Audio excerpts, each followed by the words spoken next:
Guys, hello! Nakaidlip tayo kasi parang nawindang tayo sa ating in-exam kaninang umaga. Pero sana pumasa tayo at i-grant ni Lord yung wish natin yon. Pero talagang sadyang mahirap, kaya bahala na si Lord kung para sa atin ay para sa atin. So, nagpabili ang aking mother ng lugaw. O, siguro naawa sa akin. Dahil huraray or hindi maipaliwanag ang ating itsura kanina after ng exam. So, ayan, nagpalugaw ang nanay ko. So, titingnan natin sa kusina. Ayan. Guys, ayan na yung lugaw natin, umaapaw.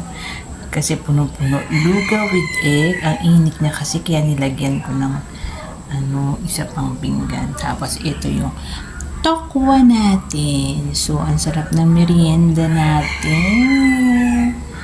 Kain tayo, guys. Ayan. Sarap naman. Thank you sa aking mami. At nagpalugaw siya.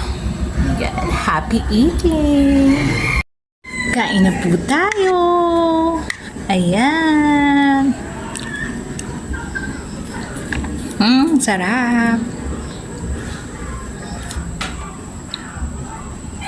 And don't forget to follow me and i-share na rin po ang mga video na napanood nyo tulad nito. Bye-bye!